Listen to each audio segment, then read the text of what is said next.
بله دا ده چې د خوراک سکاک سیزونه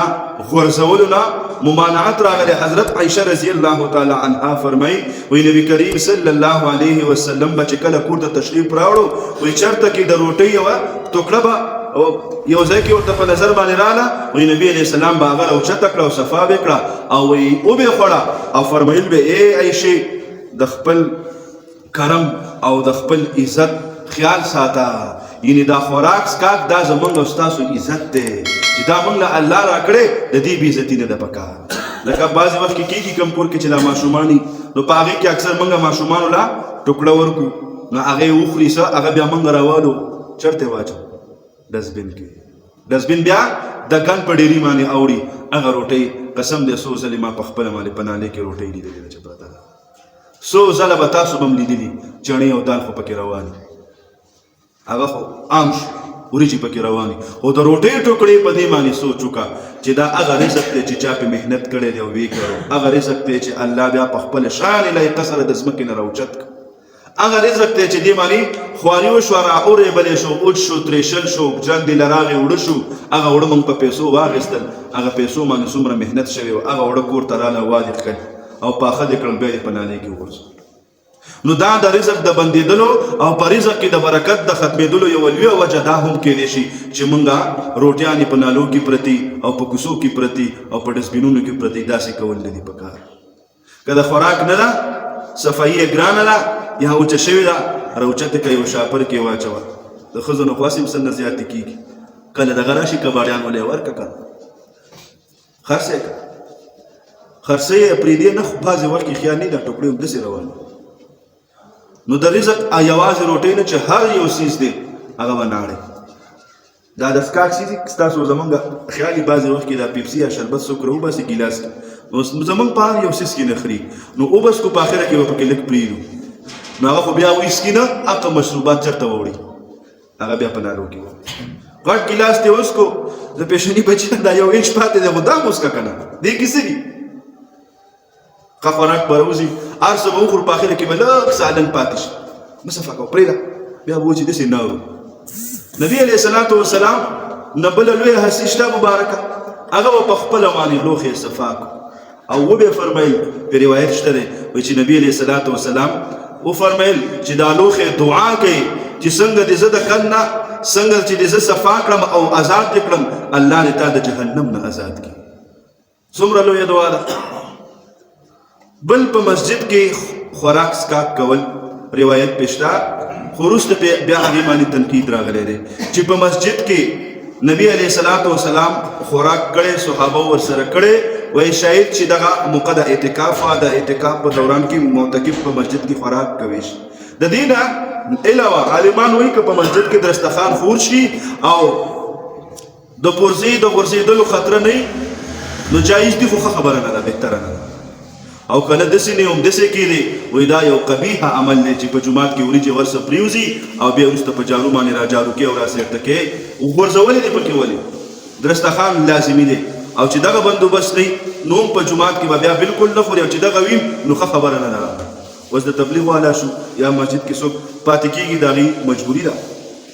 دغه شانتې د خپلو خادمانو او د نوکرانو سره حضرت ابو هريره رضی الله تعالی عنه فرمایي تینا روایت دی وایي چې نبی کریم صلی الله علیه وسلم وفرمایي چې کله یو خادم تاسو له خوراک راوړي نو هغه ځان سره کېنوئ او که نه کېنوئ کم از کم هغه ته وایي چې کېنه یو دوه درې نوړۍ وکړه بیا پاسه نو یا ولا یو دوه درې نوړۍ ورکړه کېنوه چې کوم پکې بهترین سیستا تیار کړی هغه ته وایي چې دقې نه واخله او بیا که داسې نه ځان سره په یو ځای باندې په دسترخوان باندې هغه کېنوه. بله دا ده چې خوراک په جمع باندې کول نبی کریم صلی الله علیه وسلم نه حضرت جابر رضی الله تعالی عنه فرمایي غالبا وایي چې په جماعت کې ثواب زیات دی په جماعت کې برکت زیات دی او په جماعت کې شفا ده. یعنی په یو ځای باندې روټۍ خوړل بعضې وخت کې بعضې کورونه داسې چې یو د بېله بېله ناشته وړي چې سار شي د کمرونه یو ښځه راوځي یو ته وړي یو له او دغه شانتې د روټۍ ماشومان به بیل کېني سړي به بیل کېني ښځې به بیلې کېني نه په یو ځای باندې روټۍ خوړل پکار ده. دسترخوان به خور کړي یو خو هغه بعضې وخت کې مېلمانه راشي نو د هغوی به خامخا لحاظ ساتي هغوی به بیل کښېني د هغوی سره به بیل کړي بېله خبره د مهمان نوازي خو د خپل کور خلک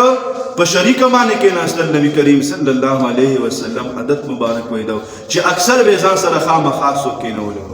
او ویل وی چې د دوو هغه د څلورو دپاره کافي کېږي او د څلورو هغه د اتو دپاره کافي کېږي او د یو هغه د دوو دپاره کافي کېږي یعنې سالن او روټۍ د یو کس ته او کېناستل دوه کسان نو د مؤمن شان او د مسلمان شان دا دی چې دی د سره بل کس کېني دا به د هغه لحاظ ساتي چې لحاظ یې وساتي ګزاره به وکړي دا به د دواړو وشي نه خو پاتې نه شو که نه د دواړو به وشي بله دا ده چې په جماعت کې چونکې حدیث کې راځي چې د الله لاس په جماعت باندې دی ید الله علی الجماعه چې د الله لاس په څه باندې دی په جماعت او په ډلې باندې دی نو چې یو خوراک لږ وي او څوک ورته په جمع کېني الله به پکې برکت واچي ټولو ته به ورسېږي بله دا ده د یو زیغ چې په یو لوښي کې کېدی شي یو کس دوه کسه یو دوه درې کسان ورته راتلی شي نو په کار ده چې په یو لوښي کې دوه درې وخوري په ګڼه باندې په یو ځای وخوري د هغې برکت دا دی چې یو خو د نبي کریم صلی الله علیه وسلم سنت دی دویمه دا ده دغه وایي که نه دا سیاسي کتابونو وایي چې د جراثیم د دې یو کس په لاسو کې او د دې بل کس په لاسو کې نو چې دې کې دا نوړی وي او هغې مو وایي د هغه جراثیم دته راشي د هغه او د هغه ته ورشي وایي دې کې الله داسې حکمت ایښی چې د ده جراثیم د هغه ختموي او د هغه جراثیم د ده دا مضر جراثیم ختم کړي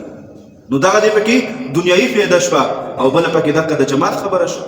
بله خبره دا ده کوم مشروباتو کې یا د خوراک په څیز کې درته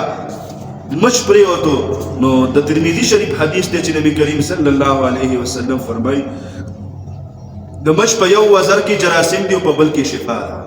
نو چې چیو کې دلای یو دی چې اکثر راغورځېږي مسله دی چې دی په هغه وزر باندې راپرېوځي چې هغه کې جراثیم دی مچ چې هر کله راپرېوځي دی به په یو سیټ پروتي یا به دی الټوي او چې کله چیوله یا ستا دغله راځي